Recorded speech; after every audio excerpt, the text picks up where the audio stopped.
আসসালামু আলাইকুম, hello everyone. আজকে মূলত আমরা একটা রিকোয়েস্টেড ভিডিও বানাবো, সেটা হচ্ছে বিগ স্টক নিয়ে। আমাদের গ্রুপে কিংবা আমাদের ইনবক্সে অনেক রিকোয়েস্ট আসে বিগ স্টক নিয়ে একটা ভিডিও বানানোর জন্য। সো অ্যাকচুয়ালি আজকে আমি আপনাদের সেই প্রসেসটা দেখাবো এবং একটা ফাইল আপলোড করে দেখাবো অ্যাকচুয়ালি বিগ স্টকটা কীভাবে আমরা বিগ স্টকে কন্ট্রিবিউটর হয়ে কাজ করতে পারি। ওকে ফাইন, সো আমরা শুরু করি। সর্বপ্রথম যখন আমরা বিগ স্টকের ওয়েবসাইটে প্রবেশ করব তখন এমন একটা ইন্টারফেস দেখতে পারবো। সো এখান থেকে আমরা সরাসরি সাইন আপে চলে যাব। সাইন আপে যাওয়ার পর আমাদের নাম চাইবে, আমরা এখানে আমাদের নাম দিব। সো আমি আমার প্রথম নাম দিলাম এবং সেকেন্ড নাম দিলাম, তারপর আমি আমার ইমেলটা দিব, mail@rodro.me। তারপর আমি এখানে একটা পাসওয়ার্ড দেবো। সো আমি পাসওয়ার্ডটা হচ্ছে জেনারেট করে নিচ্ছি। ওকে, সো আমি পাসওয়ার্ড দিলাম। পাসওয়ার্ড দেওয়ার পর আমরা সাইন আপে ক্লিক করব। সাইন আপে ক্লিক করার পর আমরা এমন একটা ইন্টারফেস দেখতে পারবো, সেখানে লেখা আছে start with a search, save your favourite, download your image, এখানে অনেক কিছু দেখা আছে। তো আমরা যে কাজটা করবো সেটা হচ্ছে have image to sell, become a contributor. So আমরা তো কন্ট্রিবিউটর হতে চাইতেছি, আমরা তো এখানে সেল করতে যাচ্ছি, তাই না? সো আমরা কন্ট্রিবিউটরে ক্লিক করলাম। করার পর আমরা এখানে সেমভাবে লগ ইন ফেল দেখাচ্ছে।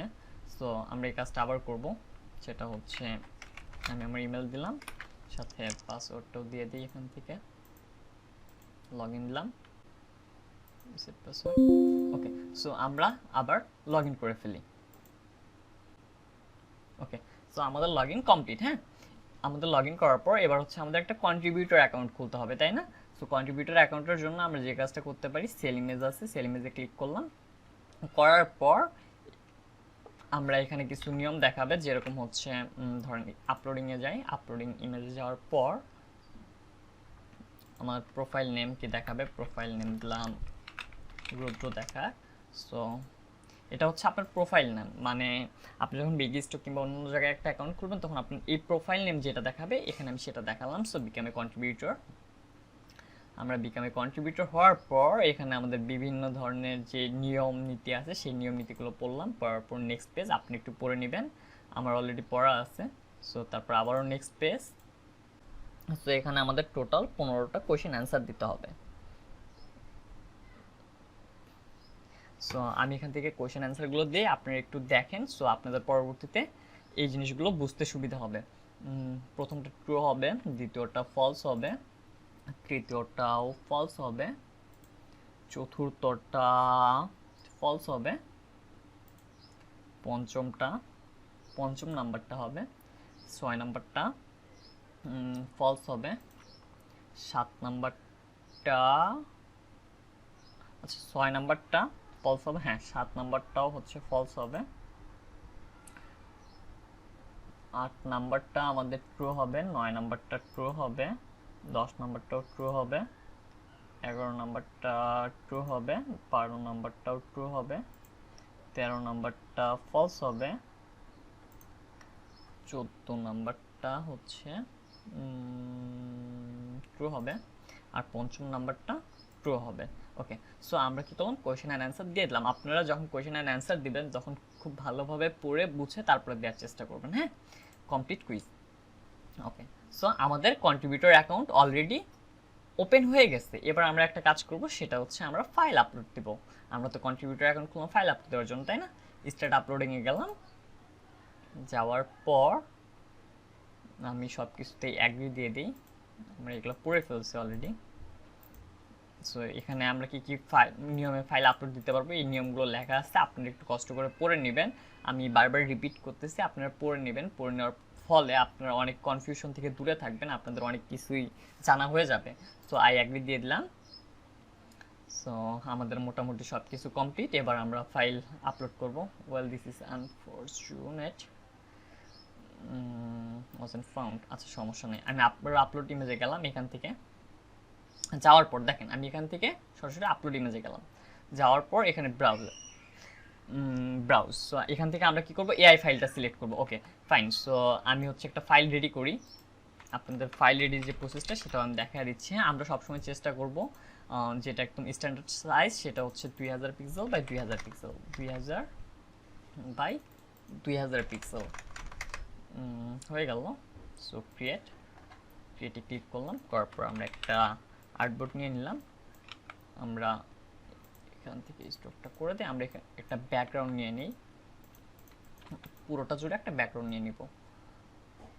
ওকে, সো এটা হচ্ছে আমাদের মেইন ফাইল, তাই না? আনলক করে ফেলি। আমরা এখান থেকে এটাকে কপি করে কাট করে এখানে নিয়ে আসলাম।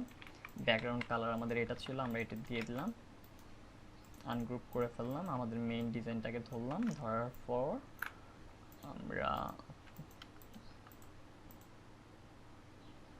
আচ্ছা এখানে আমাদের ছোট্ট একটা ভুল হয়েছে, সেটা হচ্ছে এখান থেকে আমাদের সব কিছু এক্সপান্ড করা রাখা উচিত, আমরা আপাতত এক্সপান্ড করিনি। আচ্ছা আমরা সব এক্সপান্ড করে নিলাম,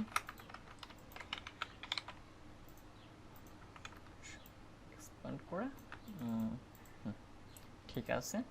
সো আমাদের এটা দরকার নেই, এটা ডিলিট করে দিলাম। দেওয়ার পর আমরা ডাউনলোডে গেলাম, যাওয়ার পর টি-শার্ট 1 আমরা সবসময় চেষ্টা করব ফাইলটাকে ইপিএস ফরম্যাটে সেভ করার জন্য। সেভ করে ফেললাম।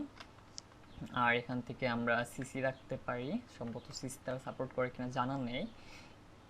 সো এখান থেকে আমরা ইপিএস ইলাস্ট্রেটর ইপিএস 10 ভার্সন কিংবা 8 ভার্সনটা সেভ করে নিব। সো আমি 10টা সেভ করে নিলাম, 10টা সেভ করা বেটার। তারপর এবার আমাদের যে কাজ, দ্বিতীয় কাজটা হচ্ছে আমরা এবার ইমেজটা বের করে নিব। ওকে ফাইন, হাই আছে, হাই থাকলেই বেটার, হাইটাই বেটার। ওকে সো ওকে, দ্বিতীয়ত আমরা চলে গেলাম ব্রাউজ থেকে, আমরা টি-শার্টের এই যে ইপিএস 1টা দিলাম, আর এখানে ইমেজ হিসেবে আমরা এই ইমেজটাও দিয়ে দিলাম। সো আপনি চেষ্টা করবেন যখন ইপিএস দিবেন সাথে ইমেজটা দিয়ে দেওয়ার জন্য। এতে হয় কি, আপনি যখন এফটিপির মাধ্যমে আপলোড দিবেন, এফটিপি তো তাই না, হ্যাঁ, আপনি যখন এফটিপির মাধ্যমে ফাইল আপলোড দিবেন তখন যদি ইপিএসটা শুধুমাত্র ইপিএসটা দেন, জেপিজিটা না দেন, সেই ক্ষেত্রে জিপ করে দেন, সেই ক্ষেত্রে আমাদের যে মেইন কালার যে ফরম্যাটটা থাকে, ডিজাইনের যে মেইন কালারটা থাকে, সেই কালারটা নষ্ট হয়ে যাওয়ার সম্ভাবনা থাকে।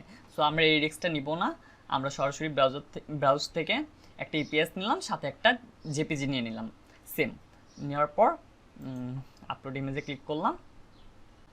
একটু সময় নেবে, যখন আপনারা আপলোড দিবেন হয়তো একটু সময় নেবে, আর চেষ্টা করবেন একসাথে 2টা কিংবা 3টে করে আপলোড দেওয়ার জন্য। বেশি আপলোড দিবেন না, 10টা আপলোড দিলে হয় কি তারা ফুল লোড নিতে পারে না, যার ফলে আপলোড হয় না। তো একটা করে দেওয়া বেটার, আপনি 2টা কিংবা 3টা সর্বোচ্চ একসাথে দিতে পারেন।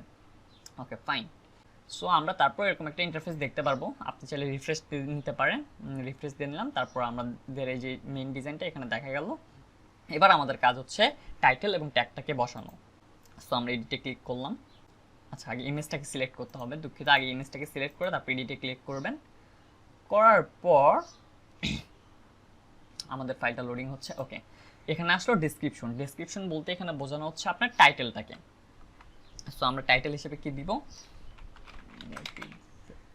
Motivational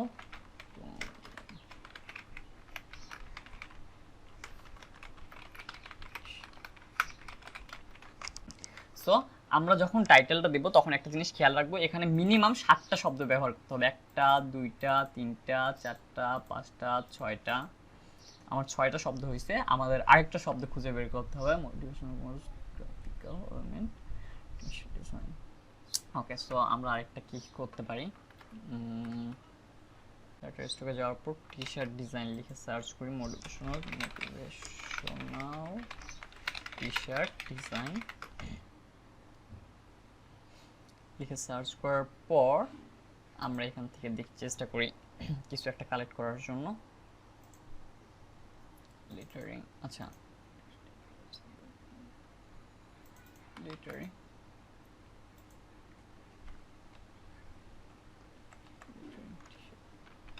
lettering with lettering T-shirt design. Okay, so আমরা ডেসক্রিপশনটা লিখে ফেললাম। এবার কিওয়ার্ডের জন্য আমরা চলে যাব সরাসরি আইএম স্টোকারে চলে গেলাম। এই ওয়েবসাইট থেকে আমরা কিওয়ার্ড সংগ্রহ করব, আইএমএস কিওয়ার্ডার, তারপর হচ্ছে motivational T-shirt design, motivational T-shirt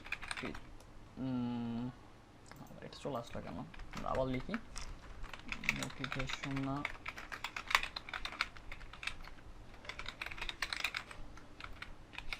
design. ওকে, আমরা এখান থেকে বিভিন্ন ধরনের টেমপ্লেট পাবো, যেগুলো অলরেডি বিভিন্ন মার্কেট প্লেসে আপলোড করা। সো আমরা এরকম কিছু টেমপ্লেট সিলেক্ট করি, জাস্ট এ মোমেন্ট।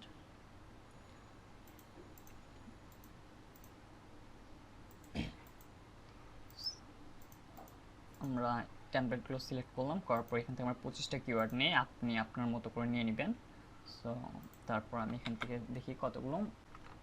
আচ্ছা, সো আমরা একটা কাজ করতে পারি সেফ থাকার জন্য। যে কাজটা করতে পারি সেটা হচ্ছে সরাসরি কিওয়ার্ডগুলো ব্যবহার না করে আমরা একটু চেঞ্জ করে দিই, যেরকম আগেরটা পেছনে, পেছনেরটা সামনে, সামনেরটা পেছনে, এরকমভাবে কিছুটা চেঞ্জ করে নিই আমরা। এতে হয় কি, কিছুটা সেফ থাকা হয়। তো আপনারা যখন করবেন তখন এই প্রসেসগুলো একটু ফলো করে করার চেষ্টা করবেন, হ্যাঁ। আচ্ছা ঠিক আছে, চেঞ্জ করে ফেললাম। করার পর আমরা কিওয়ার্ডে এখানে এসে কিওয়ার্ডগুলো দিয়ে দিলাম। তারপর চুজ ক্যাটাগরি। এবার ক্যাটাগরিতে আমরা চলে যাই। ক্যাটাগরিতে যাওয়ার পর এটা কেমন টাইপের ক্যাটাগরি ছিল, আমরা ক্যাটাগরি হিসেবে এখান থেকে প্রথমটা হচ্ছে অ্যাবস্ট্রাক্ট রাখতে পারি, আর তৃতীয়টা ব্যাকগ্রাউন্ড আছে, হ্যাঁ দ্বিতীয়টা ব্যাকগ্রাউন্ড রাখতে পারি। আর এটা কি ইলাস্ট্রেশনের মধ্যে পড়ে না, এটা ইলাস্ট্রেশনের মধ্যে পড়ে না। সো অ্যাবস্ট্রাক্ট আর ব্যাকগ্রাউন্ড। থার্ড, আমাদের কোনো প্রপার্টি রিলিজ দিতে হবে না কিংবা মডেল রিলিজ দিতে হবে না, এতটুকুই যথেষ্ট। প্রথমটা ডেসক্রিপশন কিওয়ার্ড, আর তৃতীয়ত হচ্ছে ক্যাটাগরি। তারপর আমরা সেভ অ্যান্ড সাবমিট, আমরা সেভও করতে পারি, আবার যদি মনে হয় আমরা এখানে সাবমিট করে দিব, এই জায়গাটুকু থেকে সাবমিট করে দিব। তো আমরা সেভ অ্যান্ড সাবমিটে ক্লিক করলাম। তারপর আমরা একটা রিফ্রেশ দিয়ে নিই, আপলোডে চলে যাই। যাওয়ার পর এই যে আমরা দেখতে পাচ্ছি ওয়েটিং অ্যাপ্রুভাল। সো আমাদের ডিজাইনটা যখন অ্যাপ্রুভ হয়ে যাবে তখন এই অ্যাপ্রুভ লেখার এখানে দেখাবে, আর আমাদের ডিজাইনটা যদি সামহাউ রিজেক্ট করে দেয় আমরা ডিনাইট এখানে দেখতে পারবো। আর বর্তমানে আমাদের ডিজাইনটা ওয়েটিং আছে, হ্যাঁ। সো ওয়েটিং অ্যাপ্রুভাল, এটা হচ্ছে আমাদের বিগস্টকে অ্যাকাউন্ট খোলা থেকে আপলোড করার প্রসেসটুকু।